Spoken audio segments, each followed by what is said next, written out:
Do you love horror, science fiction, B-movies, horror hosts, old-time radio, just plain spooky stuff? Then you should sign up at patreon.com/Lord Blood-Rah.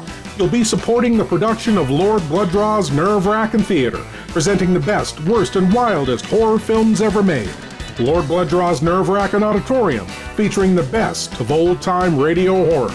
Captain Paxar's Star Cadet Hour, showing classic 1950s sci-fi shows for Star Cadets of all ages. Plus, you'll get exclusive access to bonus content like Behind the Curtains of the Wrackin Auditorium, a deep dive into radio horror, Lord Blood-Rah's B-movie reviews, a look at a classic low-budget drive-in feature, and much more. Sign up today at patreon.com/Lord Blood-Rah for the love of horror.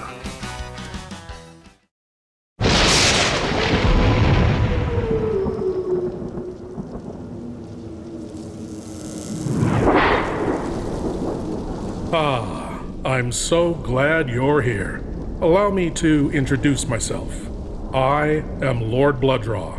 I host horror and science fiction films on my TV series, Lord Blood-Rah's Wrackin Theater, but here, in this cool, intimate darkness, I'll be presenting tales of horror and the uncanny solely for you alone. You will coalesce the settings and the players from the ether of your imagination. Your terror will be your own creation. This is the sorcery of sound, the subtle magic of old-time radio, horror.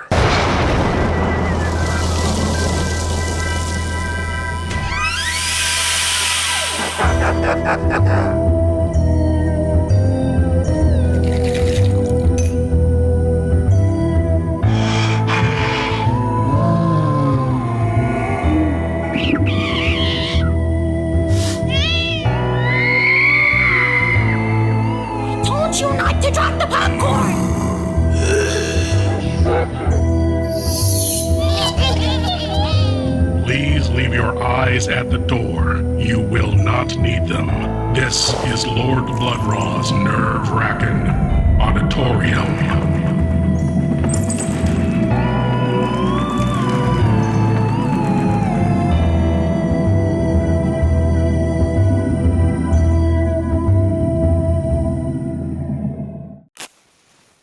Humans think of space as infinite.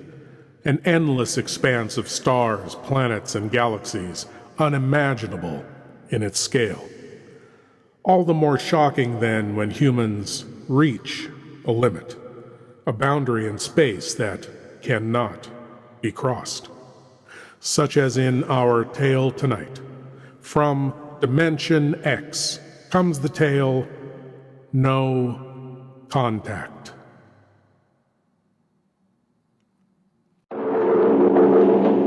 Adventures in time and space, transcribed in future tense.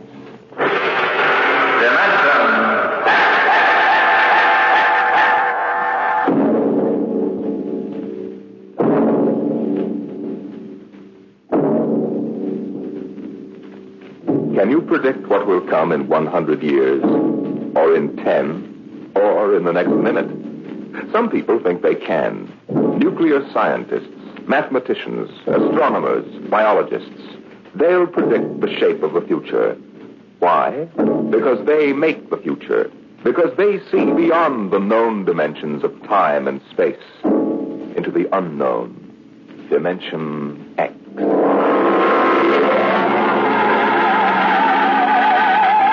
It was in the year of 1982 that spacemen first discovered the Great Galactic Barrier. In the past 10 years, rocket travel to the moon and the nearer planets had become commonplace. And then men fixed their sights on a more distant star, the remote planet known as Volta. 5 exploratory ships went out, and none came back, each in turn disappearing mysteriously at the same vanishing point, at an invisible wall somewhere in the vast outer reaches that became known as the wrecker of spaceships, the Galactic Reef. And yet the explorers refused to admit defeat. It was on June the 2nd, 1987, that the rocket Star Cloud made ready for takeoff, the 6th to attempt to crack the barrier and win through to Volta.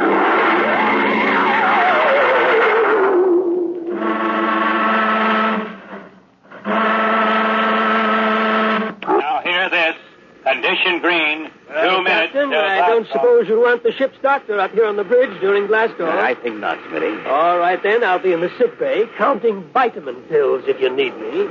Good luck, Louis. Thank you, Smitty. Lieutenant Collier. Yes, sir. You're relieved. You better get down to navigation control and take over. Yes, sir. Oh, Lieutenant. Yes, sir. We've never flown together before. This is your first flight in a space vessel as big as the Star Cloud, isn't it? Yes, sir. But I was trained in oversized jobs at the Naval Academy. Well, if you're half as good a navigator as your father was, you'll do fine. Thank you, sir. You were old shipmates, weren't you? Old shipmates. I served under him in the first rocket that ever got back to its base in one piece. We flew that mission in a tin can not much better than a primitive guided missile. I almost went along on the last trip your father made to the barrier. Too bad about that. Yes, sir. That's all, Collier. I'll bust you when you get down to nav control. Lieutenant Paulson. Yes, sir. Get me ground control tower on the radio. I want to talk to Colonel Harrison. Sparks has the circuit up now, Captain. Go ahead, sir. I patched in our bridge speaker. Colonel Harrison? Yes, Captain? We're standing by for takeoff in 60 seconds. Good. The field is cleared of all personnel. We'll try to reestablish radio contact immediately after takeoff.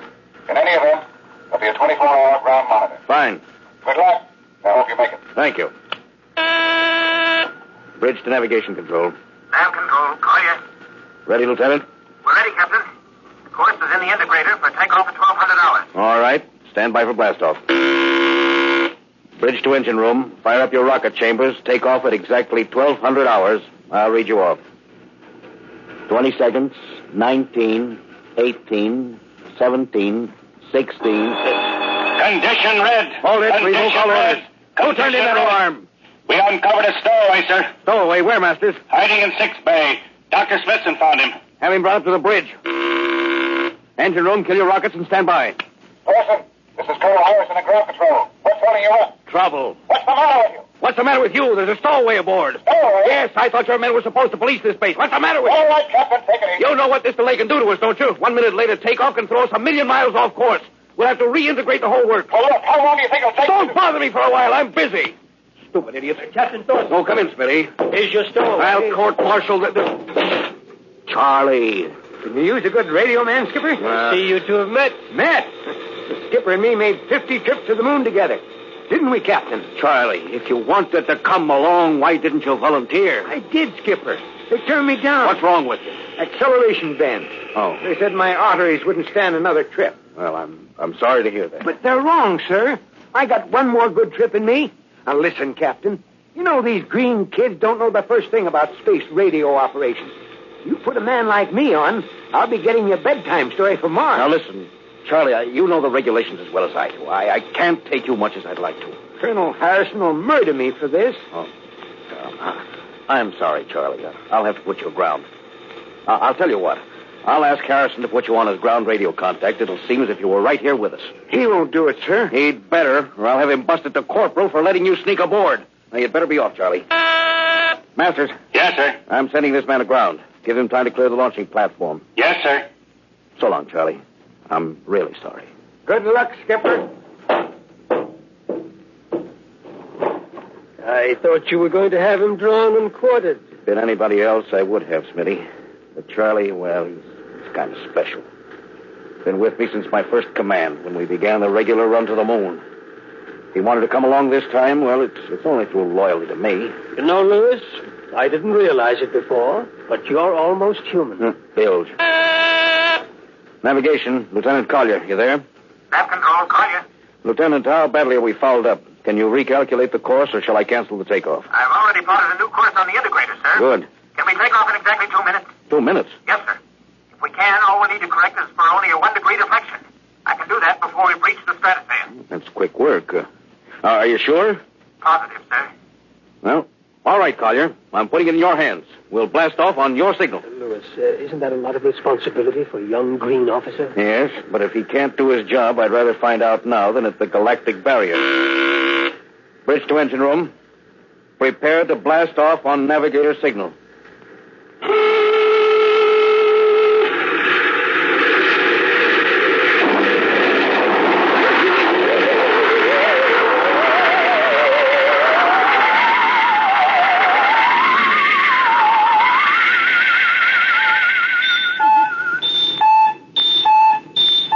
we doing, Collier? Coming on the bearing, sir. 4, 3, 2, 0. We've intersected the course vector. Good work, Collier. The course is corrected, sir. Ready to go into atomic overdrive anytime you say. All right, stand by. Now hear this. Prepare for maximum acceleration. Bridge to engine room. Kill your rockets. Rockets out. Fire up number 1 cyclotron. Number 1 ready. Fire up number 2. Number 2 ready. Withdraw your dampening rods. Aye. Fission chamber ready. Blast tubes cleared. All generators operating at capacity, sir. Right. Go into overdrive on the count of 0. 5 seconds, Captain. 3, 2, 2, 1, 1, 0. 0.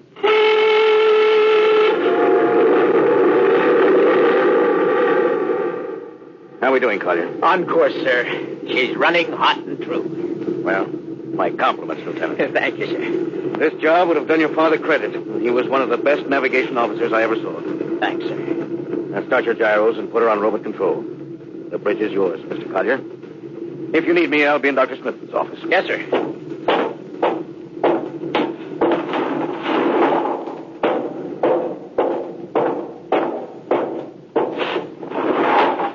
Well, Lewis, I see you got us off the ground. You can thank young Collier for that. Chip off the old block. You knew his father? Matter of fact, I knew him very well. First-rate spaceman. Is he the one who, Yes. He was lost in the galactic barrier on the second ship we sent out to Volta. Lewis, just what do you think this galactic barrier is? Your guess is as good as mine, Doc. All I know is that 5 ships have gone into it. None of them have come back out.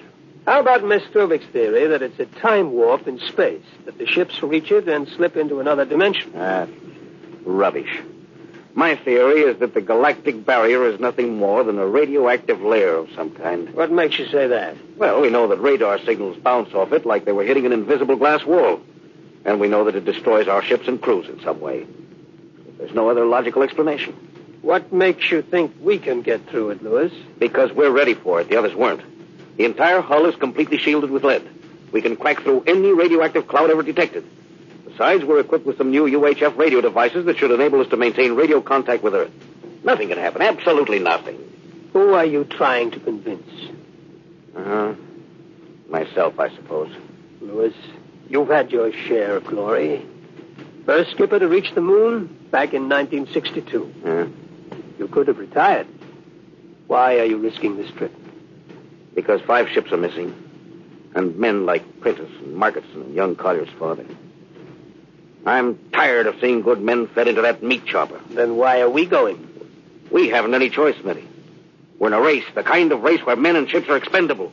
According to Interspace Code, the first nation to reach Volta can claim it. Personally, I want no part of it. Doc, there are a dozen nations who feel very differently about that. I know.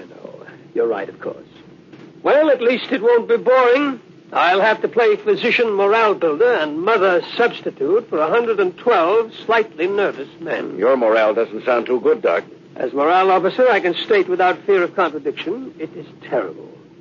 And something tells me that as we approach that galactic barrier, I'm not going to be alone.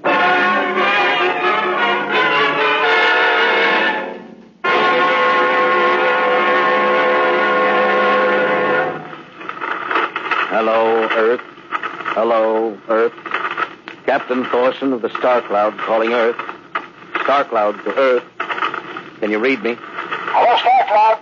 Hi, Captain. Charlie. Well, I see they haven't court-martialed you yet. Oh, sir. Thanks to you. That's good to hear you. You can read us the funny papers on Sunday morning. Right.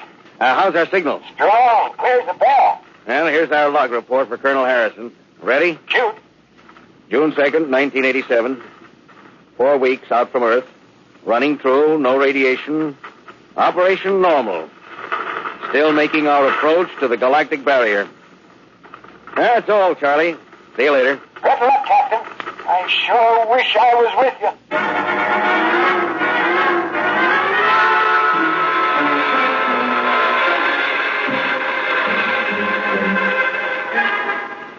How's the morale, Smitty? Well, the men know we're getting closer to the barrier. They're beginning to show a little tension, Lewis. How's their physical condition? Any sickness? About half the crew has come down with space blues. I was afraid of that. Bad? Oh, same as usual. Lips and hands with a bluish cast. Eyes are sensitive to infrared. I don't know. When I first started flying these tin cans, nobody ever heard of space blues. There's a theory it's caused by the terrific acceleration of the atomic overdrive. The change in gravity affects the circulation. And what do you think? Oh, I think it's psychosomatic.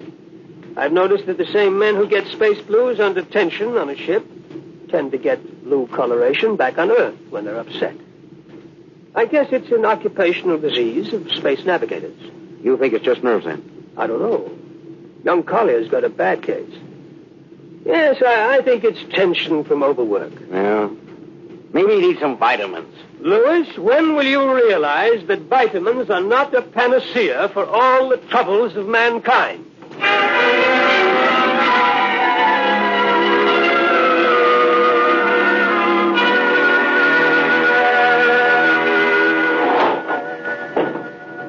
Sir, I understand you've relieved me from duty. Dr. Smithson says you aren't looking very well, Collier. I'm just giving you a rest. But, sir, I feel perfectly able to continue. Your lips are as blue as Minnetonka. Captain, I'd like to remain at my post. Now, don't be so foolhardy, Lieutenant. I'm not being foolhardy, sir.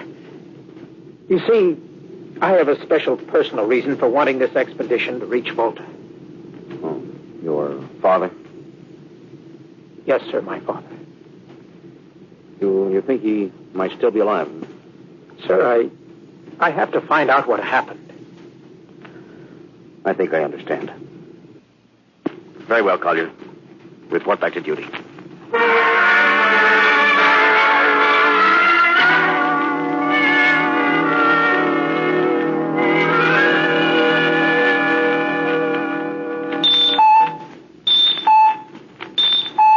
What's the reading, Paulson? We're getting a +5 radar bounce now, sir. It's coming off the barrier almost as fast as we send it out. What's the interval? 0.3 of a second. Shortening steadily. This rate will hit the wall in the next few minutes. All right. Alert the crew. Sound general quarters.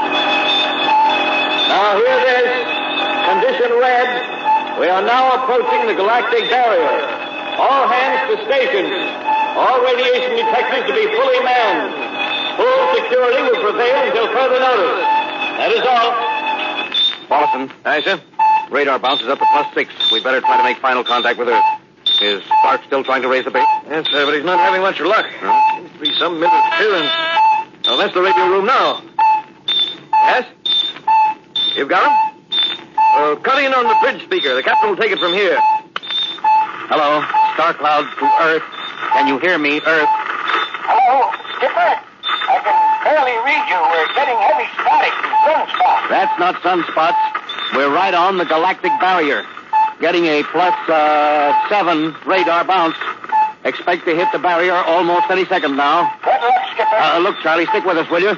We're switching to the automatic center now so you can track us in. Okay. If we crack the barrier and come through still in one piece, I'll try to get back to you on the high-frequency band. Gotcha, Skipper. Don't worry. I'll be waiting. So long, Charlie. So long, Starcroft.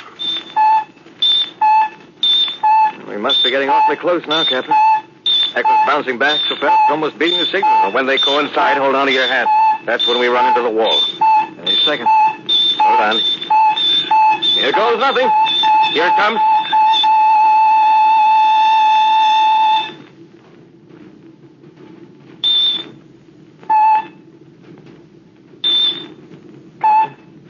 What? Nothing happened. We made it, Captain. No radiation, no time, no nothing. The crew's gone crazy, sir. Damn, they earned it. Hey, Doc, can you break up a few bottles of snake bite serum for medicinal purposes? I sure can, Louis. This calls for a celebration. How's your morale now? Couldn't be better. How's yours? Couldn't be better. Hey, what the? Condition red. Condition red. Radiation detected. Condition red. Radiation detected. Holy mackerel. Look at the needle on that indicator. Paulson. I see it, Captain. It's picking up radiation like crazy. What's it like? It's a strong impulse. What kind? I don't know, sir. It's too long for a cosmic ray and too short for UHF. The ship's lousy with it. Man your battle station! Paulson, track it down. Triangulate it and make it fast. I want a directional fit. Yes, sir. Engine room. Yes, sir. We're picking up radioactivity. Is it the fission chambers? No leak here, sir. I'll check your gauges. Nothing here, Captain. Must be coming from outside. Damage control. Yes, sir? Is radiation penetrating the lead field? Haven't found anything yet, sir. Well, keep at it. Paulson, how are you doing? I've got it fixed, Captain. What is it? I'll have to check my figures. Hurry up. The angle is Come on, man, for Pete's sake. What's the radiation from? It's coming from inside the ship. That's impossible. Oh, sir, I checked it twice. Well, it's got to be the engines. If it is, we're finished. Engine room. Yes, sir. That radiation must be in the overdrive pile. No, sir. It isn't here, sir. Are you certain? Yes, sir. All right, keep checking. Well, only one thing left to do. Paulson, get a Geiger counter. We're going to start combing this ship inch by inch. Yes, sir. Turn it on. Yes, sir. Ready, Captain. We'll check the atomic guns first. Come on. We'll cut through the officers' quarters to ordnance. Yes, sir.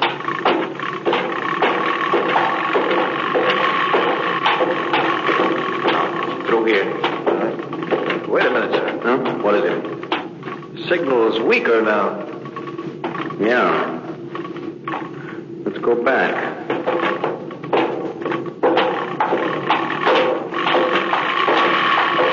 Hold it. Seems strongest right about here. Doesn't make sense. Whose cabin is this? Lieutenant Collier's. Collier! Oh, he's down in nav control, sir. Well, drive the door. It's not locked, sir. This is in here, all right. Listen to that counter. It's strongest over here. Open that wall cabinet. It's locked, sir. I'll smash it. Shut off the Geiger counter. Well, what do you make of this, Paulson? Well, it looks like some sort of portable transmitter, sir. Must be foreign manufacture. I don't recognize the calibration symbols at all. I've never seen anything like it. Which raises a small question. What is Lieutenant Collier doing with a transmitter in his cabin? I don't know, sir. Well, I intend to find out, Paulson. Get down to nav control and bring Collier up to the bridge on the double. Hadn't we better find some way to shut this thing off first? I know a way.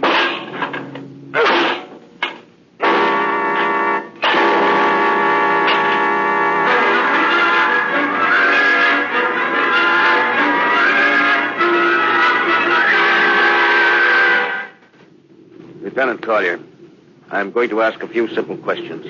Yes, sir. And I want a few simple answers. Yes, sir. What were you doing with the transmitter in your cabin? Transmitter, Captain. You know nothing about it? No, sir, I don't. Do you recognize these calibration symbols? No, sir. Well, can you think of how it might have been placed in your cabin without your knowing it? No, sir, unless someone came in while I was on duty. Oh, would that have been possible?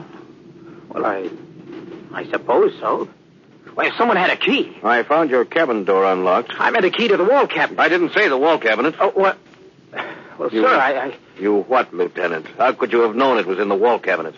Well, I just assumed. Lieutenant Collier, I find it hard to believe you would lie. Having known and respected your father and having observed the way you handled your job. However, I intend to get to the root of this thing. May I have your wristwatch, Lieutenant? Sir? Your wristwatch. Here you are, sir. Paulson, turn on that Geiger counter. Yes, sir. Now hold this watch next to it. Yes, sir. That's all. Lieutenant, if you hadn't any close contact with that transmitter, how do you explain the radioactivity of this watch? I don't, sir. I think you'd better. To whom were you sending those signals? Condition red. Condition red. There's your answer, Captain. What is this, Collier? Alien spaceship approaching. Alien spaceship approaching. Collier, who's aboard that ship? All right, now talk. Very well, Captain. My mission seems completed. Your mission? Are you admitting that you're an agent of a foreign power? I am stating it. What nation? No nation, Captain. What? I am an agent of the Voltan government. The what? The government of the planet of Voltan. Are you crazy? Are you so stupid that you think your people are the only ones who can invade another planet? Lieutenant, what do you mean? We've had agents operating on Earth since 1945. I don't believe you. What do you think happened to those 5 ships, Captain? Where do you suppose we got our information? Your language, your culture, family background. Your appearance, you look Like Commander Collier? Is that so surprising, Captain? We had a living model. I ought to kill you. That would be very foolish, Captain. I would advise you to surrender without delay. Alien ship now coming into ordnance range. I'll deal with you later, Collier. Paulison. Yes, sir. Put this man in irons and take him away. Don't worry, sir. We'll take good care of him. Thunder, Rustin! Gunnery. Richardson. What's the range? 10,000 meters. They're closing fast. What's your guns on radar tracking? Tracking. Coming on the bearing. Fire. Fire, Richardson. Did you hear me? Fire! What's the matter down there? Did you hear me? Richardson, answer me! What? Who? It's no use to shout, Captain. Collier. How did you get loose? Where's Paulison? Lieutenant Paulison is dead. All stations, Lieutenant Collier has escaped. Seize him, men! Don't waste your breath, Captain. Your men can't hear you. What? Those still alive are my men. You're lying. No, Captain. Every ship that has ever left Earth was controlled by a Voltaire crew. That's impossible. Those were hand-picked men. Handpicked by us. I don't believe you. Then why not call for help? Carpenter, Robinson, Haley, report. Carpenter. Robinson. Haley. Wait. Report. You see, Captain, it is quite useless. The Star Cloud will be taken to Volta for, shall we say, further experimentation. I see. Of course, there's one thing you hadn't counted on. And just what is that, Captain? This...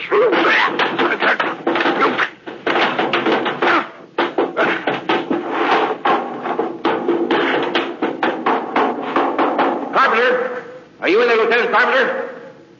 They can't all be dead. There must be one alive. Smitty! Dr. Smithson! Smitty! Oh, Smitty.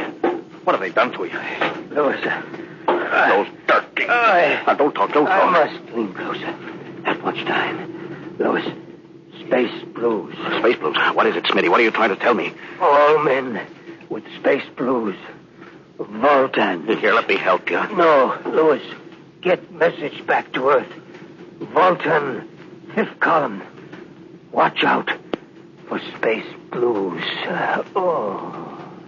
Smitty.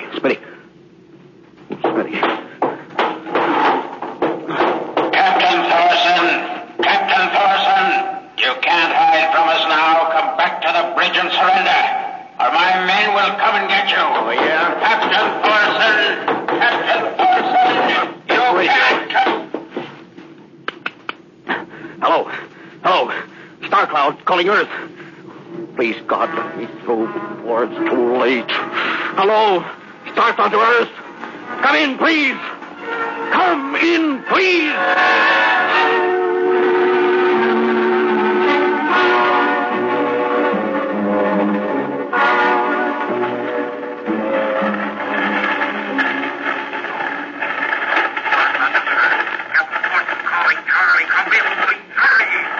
Hello? Can you hear me, Charlie? Skipper, is that you? Getting my signal. It's coming in a little louder now, Skip. Keep sending. Thank God, Charlie. Now listen to me. Not much time. Get word to Colonel Harrison. Crew, mutiny. Most of crew members, Voltan. What? Voltan. Spell that. V-O-L... Voltan? That's right. They're from the planet Volta. Skipper, are you all right? Look, Charlie, this is serious. They'll be 30 seconds. Now listen, they have a 5th column on Earth. They're planning to invade you. You don't mean it. Of course I mean it. Now tell Harrison. Posing as humans, you can detect them by space blues. You got that? Only Voltans get space blues. Charlie, can you hear me? Space blue. I get you. That's like you get Charlie. After video, you want everybody. Captain? Open the door. Come on, Charlie. Captain Thorson. Hello, Star Cloud. Come in. What's the trouble, Sergeant? I was just trying to raise the Star Cloud, Colonel. Had any luck? No, sir. No contact.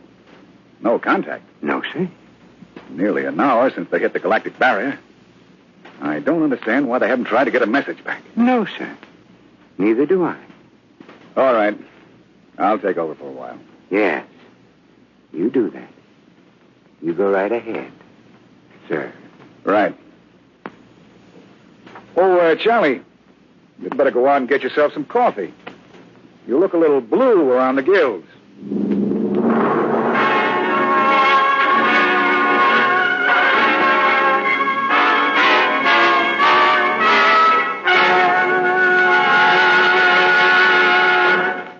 You have just heard No Contact, an adventure in time, space, and the unknown. The world of...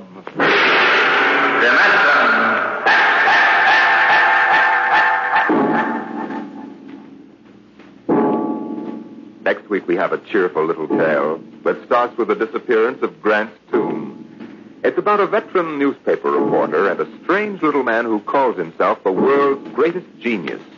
You'll hear all about it next week at the same time when we present The Professor Was a Thief.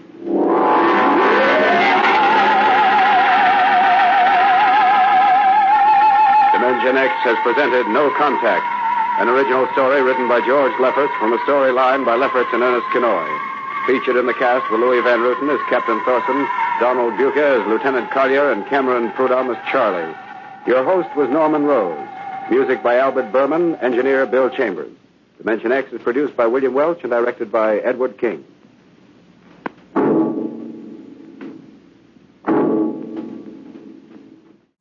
There are scientists today who say perhaps we shouldn't be beaming signals into space, reaching out in search of intelligent life in the universe. They warn that when a technologically advanced civilization meets a lesser advanced civilization, it usually doesn't go well for the latter. At least, that's been true of human history. Thank you for joining me in the Nerve-Wrackin Auditorium, and I hope you'll come again. But now it's time for you to rejoin the, real world. I am Lord Blood-Rah, and I'll be waiting here for you in the shadows of your mind until the next time you seek the darkness. Good night.